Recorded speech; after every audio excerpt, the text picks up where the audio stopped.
Larry Miller, a sharpshooting guard, lit up the ABA, but faded too soon. His story's wild, and it's not what you expect. At North Carolina, Miller was a beast. He averaged nearly 22 points and 9 rebounds, dropping 10 or more in 64 straight games, a record that still stands. Fans called him unstoppable, and he snagged ACC Player of the Year twice. The future looked bright. Then came a bold move. In 1968, Miller turned down the NBA's Philadelphia 76ers for the ABA's Los Angeles Stars. Risky? Sure. But he proved his worth fast, averaging 17 points as a rookie and earning all-rookie honors. The ABA's fast pace fit him like a glove. But Miller's legend peaked on one insane night in 1972 with the Carolina Cougars. Against the Memphis Pros, he erupted for 67 points, a record for any pro guard at the time. Fans on X still rave about it, saying it's one of the greatest games ever. And what happened next would shock everyone. Traded to the Cougars early on, Miller fought for minutes, but became a star by 72. Then, out of nowhere, his team left him unprotected in the expansion draft. The San Diego Conquistadors snagged him, and he still delivered 14.5 points a game. But the wheels started wobbling. By 1973, Miller landed with the Virginia Squires as a sixth man, his stats dipping to 9.5 points. A final trade to the Utah Stars in '74 marked the end, with his role shrinking further. Fans on X speculate injuries or team chaos held him back, but nobody knows for sure. Here's what's being said. Could he have been an NBA star? Larry Miller's tale is a rollercoaster, record-breaking highs and puzzling lows. His 67-point game still sparks debates, but his name's often forgotten. Why do some stars fade while others shine? Think about that next time you watch a game.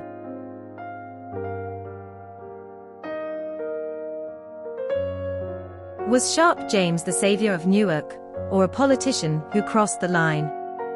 For 20 years, this charismatic Democrat ruled New Jersey's largest city, transforming its skyline and fighting for its people.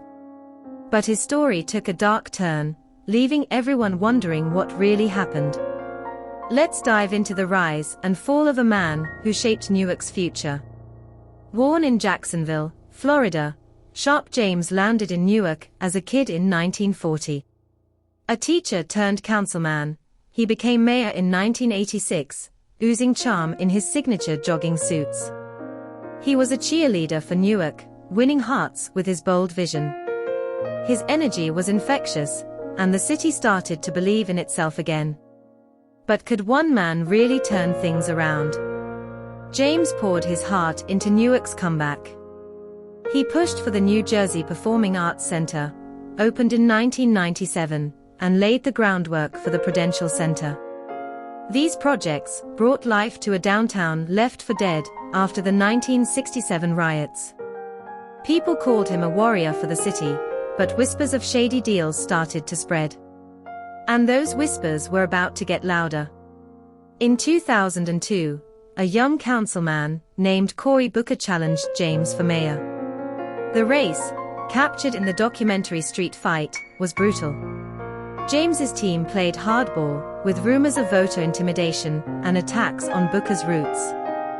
James won by a slim 53%, proving his political machine was unstoppable. But that victory came at a cost, and the cracks in his empire were starting to show. By 2007, those cracks became a full-blown scandal. Reports claim James rigged land deals, funneling city properties to a close friend who flipped them for massive profits. In 2008, a federal jury convicted him of fraud, and he was sentenced to 27 months in prison. Newark's hero had fallen, leaving residents stunned. But was this the end of his story? Fast forward to 2022, and James, now 85, was back in the headlines. Some say he was desperate for power when he tried to run for city council, despite a court ban. Then, a bizarre car accident, where he allegedly pinned a pedestrian, sparked talk of his declining health. Why couldn't he let go of the spotlight? It's a question that still haunts Newark. Sharpe James was a force, a man who revived a struggling city, but lost it all to scandal. His legacy is a puzzle, part visionary, part cautionary tale. Did his good outweigh the bad? Or was Newark just his stage? Drop your thoughts in the comments, and let's keep this conversation going.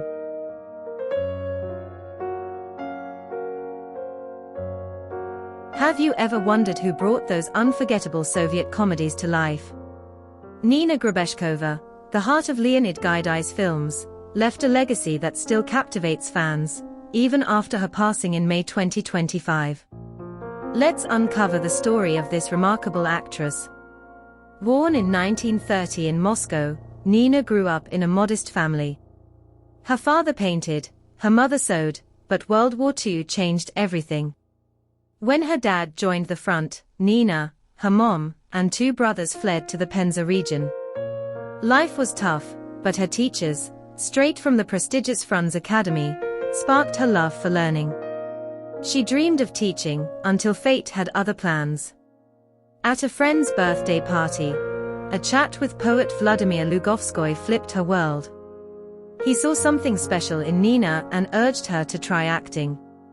That chance encounter led her to the Film Actors Studio Theatre, where she honed her craft from 1954 to 1990.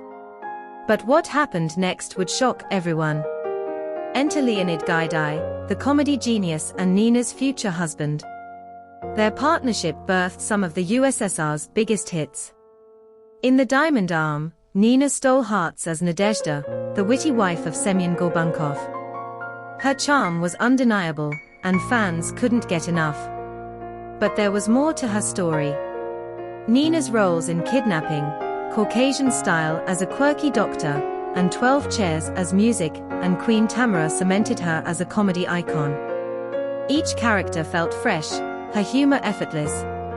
Yet, she wasn't just Gaidai's muse. She shined in Georgi Danelia's films like Tears Were Falling and even starred in The Frenchman, directed by Danelia's wife. But whispers of uncredited roles began to surface. As years passed, Nina's appearances dwindled. Fans speculate she chose smaller parts, like in Legend No. 17 or The Crew, to stay close to her roots. Reports claim she was picky about roles, but the truth remains elusive. And what's being said now adds even more intrigue. With over 80 roles, Nina's legacy is massive. Her death at 94 from heart failure stunned fans, sparking tributes across Russia. Rumors swirl about her unlisted work, but one thing's clear, she was a star. Nina Grebeshkova didn't just act, she shaped comedy. What's your favorite Nina moment? Her story lives on, inviting us to laugh and wonder.